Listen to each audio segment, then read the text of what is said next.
Equation. Okay, तो non homogeneous linear equation में हमें क्या पढ़ना है? इसके पहले हमने क्या पढ़ा था? Homogeneous linear equation. क्या पढ़ा था हमने? Homogeneous linear equation. तो आज हम नॉन होमोजीनियस लीनियर इक्वेशन में पहले देखिए क्या पढ़ेंगे। पहले तो ये हमारा क्या है? Non homogeneous linear equation. ठीक है, लीनियर इक्वेशन। ठीक है, तो ये जो नॉन होमोजीनियस लीनियर इक्वेशन है, इसके लिए पहले हमने होमोजीनियस लीनियर इक्वेशन में क्या पढ़ा था कि अगर मैट्रिक्स का जो रैंक है, अगर वो नंबर ऑफ अननोन्स के बराबर हो जाता है तो वो क्या हो जाता है? जीरो सॉल्यूशन हो जाता है। क्या हो जाता है? Then it is zero solution. ठीक है, और यूनिक सॉल्यूशन। ये हमें कैसे सॉल्यूशन देता है? यूनिक सॉल्यूशन देता है। लेकिन अगर rank of matrix number of unknowns के बराबर नहीं होता है, तब हमें क्या करना होता है? Then find the solution. ये हमने पिछली वीडियो में पढ़ लिया था। ठीक है, और एक जरूरी बात कि मुझे पिछली वीडियो में थोड़ी सी कैलकुलेशन मिस्टेक हो गई थी, जिसमें एक्स और वाई का वैल्यूज फाइंड करना था, तो प्लीज आप लोग उसे देख लीजिएगा। ठीक है, उसके लिए बहुत बहुत सॉरी। हाँ, अगली बार से इस पर मैं ध्यान दूंगी। और एक जरूरी बात कि अगर आप लोगों को बीएससी से रिलेटेड किसी भी टॉपिक पर वीडियो चाहिए तो आप प्लीज कमेंट करें, मैं उस पर जरूर वीडियो बनाकर डालूंगी। ठीक है, तो आज हम क्या पढ़ते हैं? Non homogeneous linear equation. कि नॉन होमोजीनियस लीनियर इक्वेशन क्या होता है। ओके, तो दोस्तों देखिए, ये जो इस तरीके का इक्वेशन है जिसमें a1 x1 a2 a12 x12, अच्छा इसका मतलब क्या होता है कि जो एलिमेंट है उसका पहला रो और दूसरा पहला कॉलम, उसी तरीके से इसमें दूसरा रो पहला कॉलम। ठीक है, उसी तरीके से यहाँ पर क्या हो जाएगा? m टर्म तक रो जाएगा और ये पहला कॉलम है। ठीक है, अप टू m टर्म तक रो जाएगा और n टर्म तक कॉलम जाएगा। होमोजीनियस लीनियर इक्वेशन में क्या पढ़ा था कि ये जो सिस्टम ऑफ इक्वेशन है, इसके बदले में क्या हो जाता है? जीरो। यहाँ पर क्या हो जाता था? जीरो। पर ये नॉन होमोजीनियस लीनियर इक्वेशन है, इसके लिए यहाँ पर ये सिस्टम ऑफ इक्वेशन के बदले में यहाँ पर एक वैल्यू दिया गया है जिसका नाम क्या है? v1 है, v2 है, अप टू pm। ओके, ठीक है, तो यहाँ पर ये जो हमारा सिस्टम ऑफ इक्वेशन है जिसमें जो m है ना, m is a non homogeneous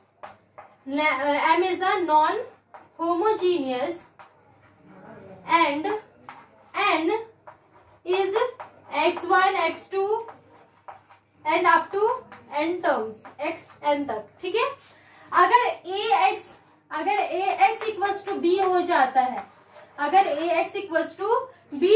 है, मतलब इससे हमारा क्या होगा? एक मैट्रिक्स फॉर्म होगा, उसमें हमारा x क्या होगा? कोफिशिएंट होगा, और इक्वल्स टू कुछ वैल्यूज आ जाते हैं, मतलब b का कुछ वैल्यूज आ जाता है, तो इस तरीके के इक्वेशन को हम क्या कहते हैं? नॉन होमोजीनियस लीनियर इक्वेशन कहते हैं। ठीक है, अब जैसे हमने होमोजीनियस लीनियर इक्वेशन में वो दो प्रॉपर्टी हमने पढ़ा था, उसी तरीके से हमें इसमें भी कुछ प्रॉपर्टीज पढ़नी है। ठीक है, उससे हम पता करेंगे कि सिस्टम ऑफ इक्वेशन कंसिस्टेंट है और इनकंसिस्टेंट है। हमें एक ऑगमेंटेड मैट्रिक्स बनाना सीखना है। ओके, तो अभी हम देखते हैं क्या होता है। देखिए दोस्तों कि ये जो हमारा रैंक, पहले हमने क्या पढ़ा था? नंबर ऑफ, मतलब rank of matrix equals to number of unknowns. ठीक है, अब हमें rank of matrix equals to number of unknowns नहीं पढ़ना है, हमें नॉन होमोजीनियस लीनियर इक्वेशन में क्या करना है? देखिए, जब हमारा मैट्रिक्स जो हम फॉर्म करते हैं, जैसे मान लीजिए कि हमारे ये एक इक्वेशन है x plus Y plus Z equals to 3। ठीक है, 2x minus 4y plus 2z equals to 4, 5x minus 3y, ठीक है, माइनस 2z इक्वल्स टू 5। ये हमारा क्या बन गया? एक सिस्टम ऑफ इक्वेशन बन गया। अब हम इसे क्या करेंगे? एक मैट्रिक्स का फॉर्म देंगे। क्या करेंगे? सबसे पहला स्टेप क्या है हमारा? इसे हम मैट्रिक्स का एक फॉर्म देंगे। ठीक है, तो क्या हो जाएगा? मैट्रिक्स के फॉर्म में 1 1 1 2 माइनस 4 2 5 माइनस 3 एंड माइनस 2। ठीक है, ये हमारा कोफिशिएंट लिख लिया हम, ये हमारा क्या बन गया? मैट्रिक्स बन गया। ओके, अब नेक्स्ट स्टेप में हमें क्या करना है? ये जो हमारा कोफिशिएंट था ना, हम इसे इस तरीके से लिख देते हैं x, y एंड z। ये हमारा कोफिशिएंट हो गया। अब ये जो हमारा इक्वल्स टू के मतलब राइट हैंड साइड में जो इक्वल्स टू की इस तरफ दिया गया है, हम इसे क्या कहेंगे? इस तरीके से एक मैट्रिक्स फॉर्म कर लेंगे 3, 4 एंड 5। ठीक है, अब ये जो हमारा मैट्रिक्स है ये ए है, ये एक्स है और ये क्या है, बी है। ठीक है, ये हमारा एग्जाम्पल हुआ कि ए है, एक्स एंड बी है। ये हमारा मैट्रिक्स क्या फॉर्म हो गया, ए, एक्स एंड बी। ओके, तो अब हमें क्या करना है, नेक्स्ट स्टेप में हम क्या करेंगे, सबसे पहले इस वाले मैट्रिक्स का हम रैंक फाइंड करेंगे। तो क्या अब हमें इसका रैंक अलग अलग फाइंड करना है, तो जी नहीं, बिल्कुल भी नहीं। हमें क्या करना होगा, हम एक ऑगमेंटेड मैट्रिक्स बना लेंगे। ऑगमेंटेड मैट्रिक्स क्या होता है, देखिए ऑगमेंटेड मैट्रिक्स क्या होता है कि हम पहले इस वाले मैट्रिक्स को इस तरीके से लिख लेते हैं, क्या है 1, 1, 1, 2, -4, 2, 5, -3 एंड -2। ये हमारा क्या बन गया, मैट्रिक्स बन गया। अब हम यहाँ पर एक डॉट डॉट दे देते हैं, स्टाइल मान लेते हैं थोड़ा सा। ठीक है, और ये जो हमारा बी वाला एलिमेंट है ना, बस हम इसे इस तरीके से लिख देंगे। ठीक है, तो ये हमारा 3, 4, 5 को हम इस तरीके से अरेंज कर दिया। और ये जो हमारा मैट्रिक्स है, देखिए ये हमारा ए है और रेशियो ये हमारा बी है। तो ये हमारा क्या बन गया, ऑगमेंटेड मैट्रिक्स बन गया। क्या बन गया, ऑगमेंटेड मैट्रिक्स बन गया। इसे हम क्या कहते हैं, ऑगमेंटेड मैट्रिक्स कहते हैं। तो अब हमें नेक्स्ट स्टेप में क्या करना है, इक्वेशन फाइंड करने के लिए कि इक्वेशन कंसिस्टेंट होगा, इनकंसिस्टेंट होगा, इसका यूनिक सॉल्यूशन कब आएगा, नो सॉल्यूशन कब होगा। तो अब हम देखते हैं डिटेल में कि क्या होता है। सबसे पहले जरूरी बात कि जब matrix Ax equals to B हो जाता है, Ax इक्वल्स टू बी हो जाता है, तो Ax इक्वल्स टू बी जो जब होता है मैट्रिक्स, तो इसे हमारा क्या सॉल्यूशन मिलता है, यूनिक सॉल्यूशन मिलता है। क्या होता है, यूनिक सॉल्यूशन मिलता है। और सिस्टम ऑफ इक्वेशन क्या होता है, कंसिस्टेंट होता है। क्या होता है, कंसिस्टेंट होता है। ठीक है, अब दो प्रॉपर्टी जैसे हमने होमोजीनियस में पढ़ा था, अब हम नॉन होमोजीनियस में भी उसी तरीके से दो प्रॉपर्टी पढ़ेंगे। तो अब देखते हैं दोस्तों कि वो दो प्रॉपर्टीज क्या है। तो देखिए, जब हमारा मैट्रिक्स का रैंक, ठीक है, matrix rank of matrix A less than rank of matrix, मतलब जो ऑगमेंटेड मैट्रिक्स हमने बनाया था, अगर उसके रैंक से छोटा हो जाता है, तब ये जो इक्वेशन है ये कैसा फॉर्म होता है, इनकंसिस्टेंट। क्या हो जाता है, इस तरीके का सॉल्यूशन इनकंसिस्टेंट होता है। ठीक है, और हमें नो सॉल्यूशन, हमें क्या कोई भी सॉल्यूशन नहीं मिलता है। ठीक है, मैंने क्या कहा कि अगर ये मैट्रिक्स का रैंक ए, मतलब ए मैट्रिक्स का जो रैंक है less than rank of augmented matrix, then it is consistent और नो सॉल्यूशन। ठीक है, ये क्या हो जाता है, then the equation is inconsistent और नो सॉल्यूशन। ठीक है, अब सेकंड केस में क्या होता है, अगर इस मैट्रिक्स रैंक, मतलब जो मैट्रिक्स है उसका रैंक अगर ऑगमेंटेड मैट्रिक्स के रैंक के बराबर हो जाता है, तब क्या होता है, सिस्टम ऑफ इक्वेशन कंसिस्टेंट होता है। क्या होता है, सिस्टम ऑफ इक्वेशन कंसिस्टेंट होता है and have unique solution. Okay, क्या बोला मैंने कि अगर rank of matrix A equals to rank of augmented matrix, then the equation is consistent and have a unique solution। लेकिन अगर रैंक मैट्रिक्स का जो रैंक है लेस देन ऑगमेंटेड मैट्रिक्स होता है, तो सिस्टम कैसा, इक्वेशन कैसा होता है, इनकंसिस्टेंट होता है और सॉल्यूशन नहीं मिलता। अब ये सिस्टम इनकंसिस्टेंट और सिस्टम कंसिस्टेंट का मतलब क्या है कि जो मैंने Ax इक्वल्स टू बी पढ़ाया ना, ये जो मैट्रिक्स फॉर्म हुआ इस तरीके से, यही इनकंसिस्टेंट होगा और इसका कोई भी सॉल्यूशन नहीं निकलेगा। और इस केस में ये जो Ax इक्वल्स टू बी है, ये क्या हो जाएगा, कंसिस्टेंट हो जाएगा और इसका सॉल्यूशन यूनिक होगा। ओके, तो अब हम एग्जांपल से समझते हैं। और एक जरूरी बात कि अगर ये जो मैट्रिक्स ए है, रैंक ऑफ मैट्रिक्स ए है और रैंक ऑफ ऑगमेंटेड मैट्रिक्स है, तो क्या हम इसका अलग अलग रैंक फाइंड करेंगे, तो जी बिल्कुल भी नहीं। हम ऐसा कुछ नहीं करने वाले हैं कि पहले मैट्रिक्स ए का रैंक फाइंड करेंगे फिर ऑगमेंटेड मैट्रिक्स का रैंक फाइंड करेंगे, ऐसा हम कुछ नहीं करने वाले। हम एक ही स्टेप लेंगे, ऑगमेंटेड मैट्रिक्स, और उसी में मैं बताऊंगी आप लोगों को कि कैसे मैट्रिक्स ए का रैंक फाइंड करते हैं और पूरे ऑगमेंटेड मैट्रिक्स का रैंक फाइंड करते हैं। ठीक है, तो देखिए मेरे साथ बने रहिए और वीडियो को स्किप बिल्कुल भी मत कीजिए। ठीक है, तो मैं कुछ जरूरी बात भी आप लोगों को, जरूरी टिप्स भी दूंगी कि आप कैसे इजीली रैंक फाइंड कर सकते हैं। ओके, ये दोस्तों हम इस वाले क्वेश्चन के लिए देखते हैं कि हमारा जो ऑगमेंटेड मैट्रिक्स का रैंक है, मैट्रिक्स रैंक ऑफ मैट्रिक्स ए है, वो उसका रैंक कैसे फाइंड करेंगे। और दूसरी बात कि जो सिस्टम ऑफ इक्वेशन है वो इनकंसिस्टेंट है, कंसिस्टेंट है, इसका सॉल्यूशन यूनिक होगा, सॉल्यूशन नहीं आएगा।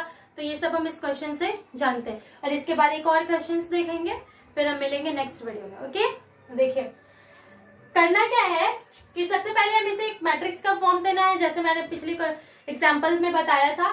तो हम इसे एक मैट्रिक्स का फॉर्म कर देते हैं। तो क्या हो जाएगा, देखिए 1 1 1 3 1 एंड -2 2 4 एंड 7। ये हमारा क्या बन गया, मैट्रिक्स ए। ये हमारा क्या बन गया, मैट्रिक्स ए। ओके, और हमारा एक कोफिशिएंट क्या है, x y एंड z। ठीक है, और ये हमारा b क्या है, 3 -2 एंड 7। ये हमारा b है। ठीक है, मैट्रिक्स b है। ठीक, ये इक्वल्स टू होगा हमेशा। अब देखिए दोस्तों, क्या करना है कि हमें ये जो a है और ये जो b, हमें क्या बनाना है, एक ऑगमेंटेड मैट्रिक्स बनाना है।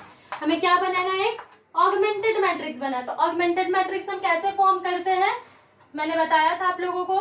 ये क्या हो जाएगा, 1 1 1 3 1 -2 2 4 एंड 7, और यहाँ पर dot dot dot dot dot dot. ठीक है, यहाँ पर क्या हो गया, 3 -2 एंड 7। ये हमारा क्या बन गया, ऑगमेंटेड मैट्रिक्स। यहाँ पर देखिए ये मैट्रिक्स ए है, रेशियो ये हमारा बी है। तो ये हमारा क्या बन गया, ऑगमेंटेड मैट्रिक्स। अब क्या आप लोगों को कि रैंक क्या ए अलग फाइंड करेंगे आप, तो बिल्कुल भी नहीं, ऐसा कुछ नहीं करना है। क्या आप ऑगमेंटेड मैट्रिक्स का रैंक अलग फाइंड करेंगे, तो बिल्कुल भी नहीं। हम इस वाले मैट्रिक्स का ही रैंक फाइंड कर लेंगे, जिसमें हमें रैंक ऑफ मैट्रिक्स ए पता चल जाएगा और इस ऑगमेंटेड मैट्रिक्स का भी रैंक पता चल जाएगा। ठीक है, तो मैंने आप लोगों को इसके पहले मैंने आप लोगों को दो प्रॉपर्टी क्या पढ़ाई कि अगर मैट्रिक्स का rank less than augmented matrix होता है तो ये क्या हो जाता है, सिस्टम इनकंसिस्टेंट होता है। क्या होता है, इनकंसिस्टेंट होता है और सॉल्यूशन नहीं मिलता है हमें, नो सॉल्यूशन। ओके, और क्या होता है कि अगर मैट्रिक्स का rank equals to augmented matrix होगा ना, तो हमें सिस्टम ऑफ इक्वेशन क्या होगा, कंसिस्टेंट होगा और हमें क्या सा सॉल्यूशन मिलेगा, यूनिक सॉल्यूशन मिलेगा। क्या मिलेगा, यूनिक सॉल्यूशन मिलेगा। ठीक है, यूनिक सॉल्यूशन। ओके, ठीक है दोस्तों, तो अब हम क्या करते हैं, इस वाले मैट्रिक्स के लिए रैंक फाइंड करते हैं। तो मैंने आप लोगों को रैंक फाइंड करना सिखाया था, आपने वो वीडियो नहीं देखी है तो प्लीज जाइए उसे देखिए। ठीक है, तो अब मैं यहाँ पर भी आप लोगों को थोड़ा सा बता देती हूँ कि रैंक कैसे फाइंड करते हैं। तो हमें करना क्या होता है कि इस वाले दोनों एलिमेंट को पहले हम 0 बनाएंगे। ठीक है, बहुत बच्चे क्या गलती करते हैं, इस वाले एलिमेंट को 1 बनाने में लगे रहते हैं, इससे कोई फायदा नहीं है। डायगोनल मैट्रिक्स बनाने में लगे रहते हैं, 1 बनाने में। खैर यहाँ पर तो 1 दिया हुआ है, तो अगर दूसरे मैट्रिक्स का भी बात करें तो बच्चे क्या करते हैं, मैंने देखा है कि इस वाले एलिमेंट को 1 बनाने लगते हैं, फिर इस वाले एलिमेंट को 1 बनाते, फिर इस वाले। तो इससे कोई फायदा नहीं है आप लोगों को। आप लोगों को तो क्या करना चाहिए, इसे इक्लोन फॉर्म में लाना चाहिए। ठीक है, मैट्रिक्स अगर इक्लोन फॉर्म में आ जाए तो आप रैंक इजीली फाइंड कर सकते हैं। ठीक है, तो हम रैंक फाइंड करने के लिए क्या करेंगे, देखिए सबसे पहले हम R2 को 0 बनाना है।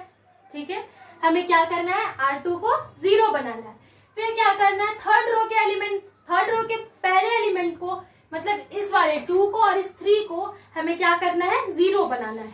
नेक्स्ट स्टेप में हमें क्या करना है, इस वाले एलिमेंट को हमें 0 बनाना है। ठीक है, अगर इस वाले एलिमेंट को 0 बनाने में ये एलिमेंट 0 बन गया तो फिर देखते हैं क्या होता है अगर बन गया तो। ठीक, तो हम क्या कर देंगे, R2 को 0 बनाने के लिए हम क्या कर सकते हैं, R2 माइनस 3R1 कर सकते हैं, R2 माइनस 3R1 कर सकते हैं। और R3 को 0 बनाने के लिए हम क्या कर सकते हैं, R3 माइनस 2R1 कर सकते हैं क्या, 3R1 एंड 2R1 से कैंसिल हो जाएगा, क्या हो जाएगा, 0 हो जाएगा। ठीक है, तो हम देखिए हमारा मैट्रिक्स है वो क्या फॉर्म हो जाएगा, पहला वाला रो तो एज इट इज 1 1 1। ठीक है, R2 माइनस 3R1, तो ये वाला तो एलिमेंट 0 हो गया। फिर 1 माइनस 3, यहाँ पर क्या हो जाएगा, -2, क्या हो जाएगा, -2। ठीक है, फिर क्या होगा,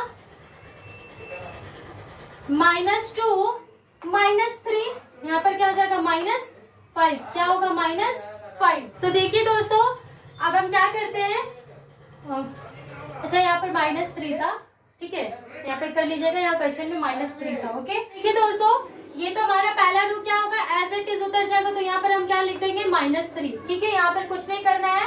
अब देखिए यहाँ तक मैंने निकाल लिया -5 तक। तो देखिए दोस्तों, इस वाले हम एलिमेंट के लिए जब फाइंड करेंगे तो क्या हो जाएगा, यहाँ पर -2 और -3r1, तो माइनस माइनस क्या हो जाएगा, प्लस हो जाएगा, और हमारे माइनस का साइन, और यहाँ पर क्या हो जाएगा 9 हो जाएगा। ठीक है, ये पे क्या हो गया, प्लस हो गया, और हमारा क्या आ गया 7। आंसर क्या होगा हमारा 7। तो इसे हम कैलकुलेट करके क्या लिख लेंगे 7। ठीक है, अब R3 में हमारा क्या है, R3 minus 2R1, R3 minus 2R1, मतलब ऊपर के सारे एलिमेंट को हमें क्या करना है, 2 से मल्टीप्लाई करना है। तो ये क्या है 2 2 2 और यहाँ पर -6। ठीक है, अब हमें क्या करना है, सिंपली R3 से इसे माइनस कर देना है। तो R3 ये क्या हो गया हमारा 0, इस वाले एलिमेंट के लिए माइनस करेंगे तो क्या हो जाएगा 2, इसके लिए हम माइनस करेंगे तो क्या हो गया 5, और ऑगमेंटेड मैट्रिक्स फिर से बनाएगा, और 7 - 6 क्या हो जाएगा 7 - 6, और इस वाले एलिमेंट के लिए क्या हो जाएगा 7 - 6, तो क्या हो गया हमारा यहाँ 13, क्या बन गया हमारा मैट्रिक्स 13 बन गया। ठीक है, अब हमें क्या करना है, इस वाले एलिमेंट को 0 बनाना है। तो हम इसे 0 बनाने के लिए क्या करेंगे, देखिए सिंपली यहाँ पर -2 दिया हुआ है, यहाँ +2 है, तो हम R3 + R2 कर सकते हैं। R3 + R2 करेंगे तो ये वाला एलिमेंट हमारा 0 हो जाएगा। फिर देखिए 5 + -5 क्या हो जाएगा हमारा 0 हो जाएगा। तो देखिए इसे बनाने के लिए क्या करेंगे, R3 + R2, क्या किया हम R3 + R2 करने से क्या होगा, देखिए R3 + R2 करने से क्या होगा, हमारा क्या मैट्रिक्स फॉर्म होगा 1 1 1, और ये हमारा क्या हो गया -3, क्या यहाँ पर क्या है 0 -2 -5, ऑगमेंटेड का साइन, और ये हमारा क्या बन गया ये 7। अब चेंजेस किस में आएगा, सिर्फ R3 में चेंजेस आएगा। तो ये हमारा तो 0 था ही, ये भी 0 हो गया, ये भी 0 हो गया, और 13 और यहाँ पे +7, ये हमारा क्या बन गया 20। ठीक है, ये कैसे हुआ, ये वाले ऑपरेशन से R3 + R2, R3 के लिए हम क्या लगाए R3 + R2, तो हमें कैसा मैट्रिक्स फॉर्म हो गया 0 0 0 और ये 20।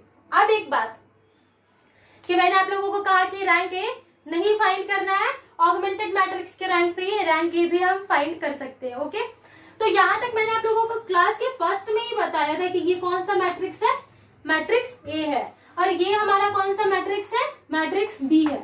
हमने दोनों के लिए सेम ऑपरेशन यूज किया। ठीक है, तो यहाँ पर रैंक को फाइंड करने के लिए क्या होता है कि जितने भी नॉन जीरो एलिमेंट होते हैं वही मैट्रिक्स के रैंक होते हैं। तो मैट्रिक्स ए के लिए ये वाला अगर हम देखें तो ये वाला हमारा क्या है 0 है, पूरा 0 रो है। अगर ये 0 रो है तो नॉन जीरो रो हमारे पास कितना है 2, तो मैट्रिक्स ए का जो रैंक होगा वो कितना हो गया हमारा 2। ठीक है, अगर हम ऑगमेंटेड मैट्रिक्स का बात करते हैं तो इस पूरे का बात करना होगा। ठीक है, अगर इस पूरे के लिए बात करना होगा तो अगर सेम ऑपरेशन से ये नहीं हुआ तो ये भी फिर नहीं होगा। तो इसके लिए जो ऑगमेंटेड मैट्रिक्स का रैंक है, ऑगमेंटेड मैट्रिक्स का जो रैंक है वो कितना आया 3 आया। अब देखिए कि ऑगमेंटेड मैट्रिक्स का जो रैंक है वो बड़ा है मैट्रिक्स के रैंक से। ए मैट्रिक्स के रैंक से ऑगमेंटेड मैट्रिक्स का रैंक जो है वो बड़ा है, यानी कि ये कैसा हो गया रैंक ऑफ ऑगमेंटेड मैट्रिक्स, ये इस तरीके से हो गया। ठीक है, और यहाँ पर ये रैंक क्या था हमारा 2 था इसका, और इसका रैंक क्या था 3 था। ठीक है, अब इसका जो रैंक है और इसका जो रैंक है, मैंने पहले कंडीशन में आप लोगों को क्या पढ़ाया था कि जब इस तरीके से रैंक फाइंड हो जाए, इस तरीके का जो इक्वेशन है ये बन जाए। ठीक है, तो क्या बन जाता है यहाँ पर सॉल्यूशन, जो सिस्टम ऑफ इक्वेशन है Ax = b जो होता है वो क्या होता है इनकंसिस्टेंट होगा और कोई भी सॉल्यूशन नहीं निकलेगा। ठीक है, तो हम यहाँ पर लिख सकते हैं कि hence rank of matrix A not equals to rank of augmented matrix, then it has a inconsistent or no solution. Okay, तो अब हम एक क्वेश्चन देखते हैं कि जब मैट्रिक्स कंसिस्टेंट होता है और उसके पास यूनिक सॉल्यूशन आता है। ठीक है, तो उसके लिए क्वेश्चंस देखिए। तो देखिए दोस्तों, ये हमारा क्वेश्चन है, सिस्टम ऑफ इक्वेशन हमें दिया गया है। हम इसे क्या करेंगे, सबसे पहले मैट्रिक्स, इसे हम क्या करेंगे मैट्रिक्स के फॉर्म में क्या करेंगे, इसे सबसे पहले मैट्रिक्स की फॉर्म में लिख लेंगे। देखो मेरा मैट्रिक्स 10 मिनट में क्या हो जाएगा, जाओ खाओ, नहीं खाता है क्या? 2 मिनट रुक जाओ, हो जाएगा। तो देखिए दोस्तों, ये हमारा क्वेश्चन है, मतलब हमें सिस्टम ऑफ इक्वेशन दिया गया है। हम इसे क्या करेंगे, सबसे पहले मैट्रिक्स ए के फॉर्म में लिख लेंगे। तो ये क्या हो जाएगा, 2 -1 3 -1 2 और 1। यहाँ पर कोफिशिएंट क्या है, 3 1 और -4। ठीक है, ठीक है। तो ये हमारा मैट्रिक्स ए फॉर्म हो गया। और कोफिशिएंट के लिए हम क्या लिख लेते हैं, एक्स वाई और जेड। और मैट्रिक्स बी क्या है, 8 4 और 0। ये हमारा मैट्रिक्स बी बन गया। ठीक है, ये एक्स और ये हमारा बी। तो अब हम देखेंगे कि ऑगमेंटेड मैट्रिक्स से हम फाइंड करेंगे, अगर मैट्रिक्स ए का रैंक ऑगमेंटेड मैट्रिक्स के बराबर हो जाता है तो सॉल्यूशन हमें कैसा मिलेगा, कंसिस्टेंट मिलेगा। और क्या मिलेगा, यूनिक सॉल्यूशन मिलेगा। ठीक है, बहुत बच्चों को यहाँ पर कंफ्यूजन होती है कि जो सॉल्यूशन है, सिस्टम ऑफ इक्वेशन है, वो कंसिस्टेंट कब होगा और इनकंसिस्टेंट कब होगा। तो मैंने शुरू में 2 प्रॉपर्टी पढ़ा दी। ये किसके लिए, नॉन होमोजीनियस लीनियर इक्वेशन के लिए। ये कैसा है, तो मैंने 2 प्रॉपर्टी पढ़ाया था आप लोगों को होमोजीनियस लीनियर इक्वेशन में भी। कब पढ़ाया था कि उसमें कैसा था, नंबर ऑफ अननोन्स के लिए था। ठीक है, इसमें ऑगमेंटेड मैट्रिक्स के लिए फाइंड करना है। तो हम सबसे पहले क्या, पहला स्टेप क्या है, इस तरीके से लिख लेना है। दूसरा स्टेप क्या है, हमें ऑगमेंटेड मैट्रिक्स बनाना है। तो ऑगमेंटेड मैट्रिक्स बनाएंगे, फिर रैंक फाइंड करेंगे और जो भी आएगा रिजल्ट उसके हिसाब से लिख देंगे। ठीक है, ठीक है दोस्तों, ये हमारा ऑगमेंटेड मैट्रिक्स बन गया। अब नेक्स्ट स्टेप में हम क्या करेंगे, देखिए हमारे जो सेकंड रो का ये वाला एलिमेंट है ना, ये हमें क्या दिया हुआ है, -1 दिया गया है। तो हम सिंपली से R2 से रिप्लेस कर, R1 से रिप्लेस कर देते हैं। ठीक है, इसे रिप्लेस करने से क्या होगा कि हमारा जो डायगोनल एलिमेंट है वो 1 बन जाएगा। ठीक है, तो R2 रिप्लेस कर देते हैं किससे, R1 से। तो हमारा मैट्रिक्स कैसा फॉर्म होगा, देखिए 2 -1 3 और ये 8, सॉरी -1 2 1 और ये 4। फिर यहाँ पर क्या हो गया, 2 -1 3 और ये 8 और R3 एज इट इज। ठीक है, ये हमारा ऑगमेंटेड मैट्रिक्स बन गया। अब हम इसे रैंक फाइंड करने के लिए क्या कर सकते हैं, देखिए तो R2 में अगर हम R2 प्लस 2R1 कर दे तो हमारा ये एलिमेंट 0 हो जाएगा।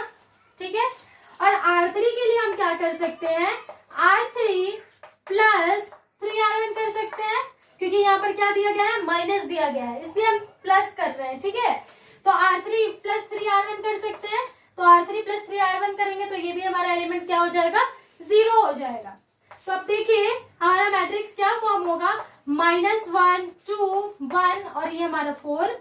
अब सेकेंड रो के लिए देखें, ये तो हमारा 0 हो गया और यहाँ पर क्या होगा, -1 प्लस 2R1 है ना, तो ये हमारा क्या हो गया 4। यहाँ पर हमारा एलिमेंट क्या आया, 3। अब इस 3 के लिए क्या होगा, 3 प्लस 2R1 तो ये हमारा क्या बन गया, 5। ठीक है, अब 8 के लिए क्या होगा, 8 प्लस 2R1 तो यहाँ पर क्या हो गया 8, तो ये हमारा 16। ठीक है, अब थर्ड रो में क्या होगा, देखिए थर्ड रो के लिए हमारा क्या है, थर्ड रो के लिए 3 प्लस 3R1 तो ये हमारा 0 हो गया। ठीक, अब यहाँ पर क्या है 1 प्लस 3R1 तो 1 प्लस 3R1 यहाँ पर क्या हो जाएगा 6 और ये हमारा एलिमेंट यहाँ क्या बन गया 7। ठीक है, अब -4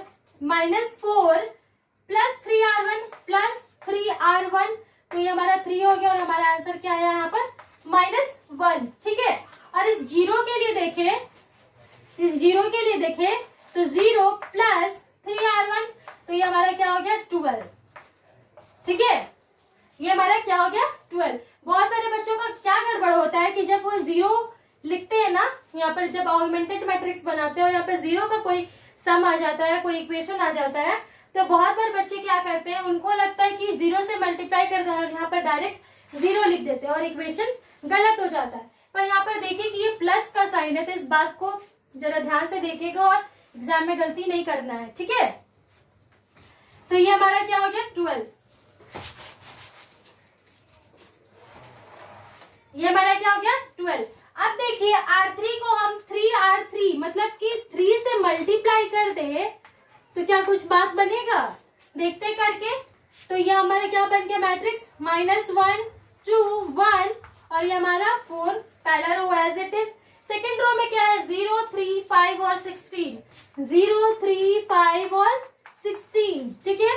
अब थर्ड रो में हमें 3 से मल्टीप्लाई करना है इंटू 3, तो ये हमारा क्या हो गया 0 और इसमें ये हमारा क्या हो गया 21 और ये क्या हो गया -3, ठीक है।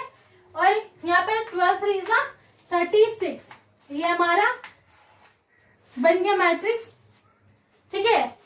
जब हम इसे 3 से मल्टीप्लाई किया, अब आप बोलेंगे कि 3 से क्यों मल्टीप्लाई किए, तो आप देख सकते हैं कि ये 3 का मल्टीपल हो गया।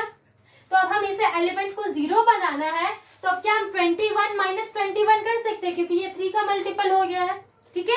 अब ये 3 का मल्टीपल हो गया तो इसमें क्या कर सकते हैं, देखिए हमें क्या करना है, इस वाले एलिमेंट को 0 बनाना है, इस 21 को 0 बनाना है।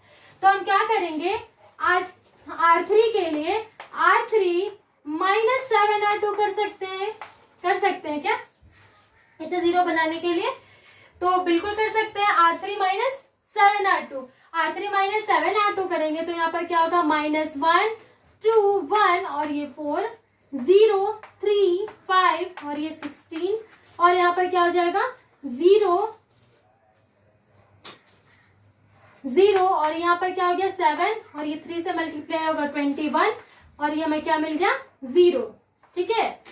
21 - 7R2, तो यहाँ पर क्या है 3 में 7 से मल्टीप्लाई करेंगे 21 हो गया, ये हमारा 0 हो गया। अब देखिए -3 -7R2 ठीक है, तो ये हमारा 35 और यहाँ पर हमें क्या मिला -38, ठीक है। और 36 के लिए अब देखते हैं, तो 36 - 7R2, 36 - 7R2, तो 16 में 7 से मल्टीप्लाई करने से क्या होगा 16 7 जा क्या होगा 112, ठीक है। 16 7 जा क्या होगा 112। अब हम इसे माइनस करेंगे तो हमें क्या मिलेगा -76, तो हमारे क्या हो गया -76, ठीक है, -76, ठीक है। अब देखिए अगर हम इसमें अब कोई ऑपरेशन लगाते हैं, अब देखिए अब इसमें अगर आप कोई ऑपरेशन लगाते हैं, तो क्या होगा, सिर्फ एक ऑपरेशन लगाया जा सकता है कि आप इसे 38 से डिवाइड कर दे, सिंपली R3 को 38 से डिवाइड कर दे।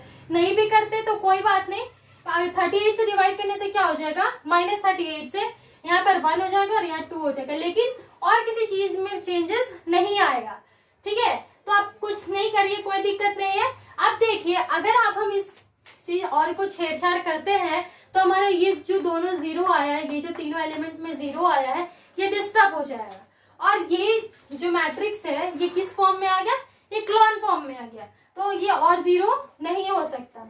अब और 0 नहीं होगा तो ये यहाँ से यहाँ तक हमारा जो मैट्रिक्स है वो क्या है मैट्रिक्स A, और यहाँ से यहाँ तक जो हमारा मैट्रिक्स है ये हमारा मैट्रिक्स क्या है B है, और ये जो हमारा पूरा मैट्रिक्स है ये हमारा क्या है ऑगमेंटेड मैट्रिक्स है, ठीक है।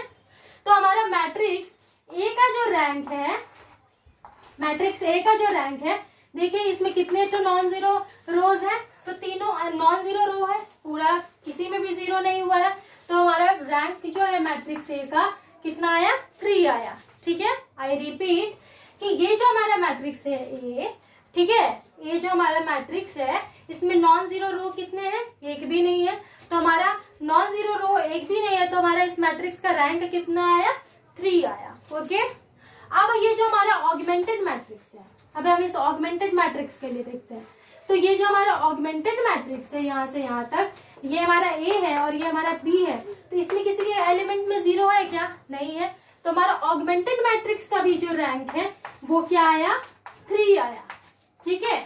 तो मैंने आप लोगों को पहले पढ़ाया था कि अगर मैट्रिक्स का रैंक ऑगमेंटेड मैट्रिक्स के रैंक के बराबर हो जाए तो सिस्टम कैसा होता है कंसिस्टेंट होता है, सिस्टम कैसा होता है कंसिस्टेंट होता है, यानी कि ax equals to b is consistent, okay, यानी कि ax equals to b is consistent and have unique solution, ठीक है, एंड हैव यूनिक सॉल्यूशन। तो आई होप आप लोगों को ये वीडियो अच्छा लगा होगा। अगर अच्छा लगा तो अपने दोस्तों को भी शेयर करें, और किसी भी तरीके का डाउट हो तो आप प्लीज कमेंट बॉक्स में कमेंट करिए, मैं उसे जरूर देखूंगी। मिलते हैं नेक्स्ट वीडियो में एक नए टॉपिक के साथ, तब तक के लिए आप अपना ध्यान रखिए। Bye bye, take care.